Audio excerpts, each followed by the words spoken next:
Hello guys! Welcome to my channel. Mayong hapon kanatong tanan. Ani anasad ko. Ako nasad mong dalitan sa akong mga tula sa kalikasan. Nakoy tula karon bahin sa tungkol sa ibon. Maestro, nang dahil sa pag-ibig. Kayong aking mga anak ay aking isinilang. Dito sa mundo, ako ang inyong magulang. At ako ang nagbibigay sa lahat ng mga pangangailangan. Kahit ano ang hihilingin ninyo, kita'y pagbibigyan. Kayong lahat magkapatid at magkatulad na hindi ko iiwanan dito sa aking pugad. Pagdating sa umaga, gigising kayo agad at kayo ay kikilos upang daling makalipad. Sa magandang isip, kayo ay mayroon na. Sa lahat ng mga bagay, kayo ay masagana. Sa inyong mga pangangailangan ay walang problema kung ang lahat ng mga bagay bigyan ninyo ng halaga. Ang paligid ay napakaganda at sa kahit saan pwede kayong makapunta. Ang bawat pangkat lumilipad, kayo ay magsama-sama kung kayo ay dadapo sa bawat mga sanga. At dito sa lupa, kayo ay lalapit.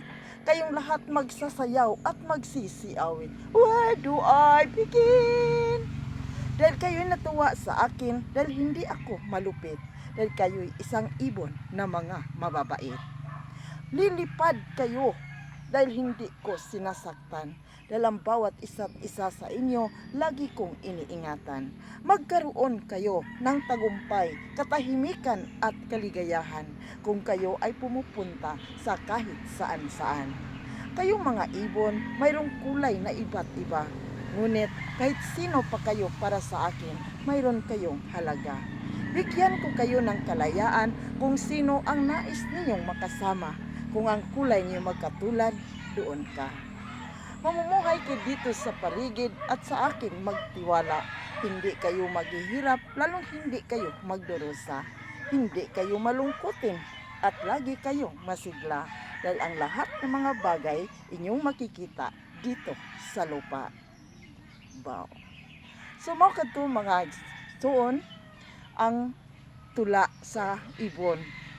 So, kung kita day mo tuo sa Dios, wala kitay problema, no? Wala kitay kabalakan. Ang tanan anaa kay ang Dios kanato nagauban siya. Amen.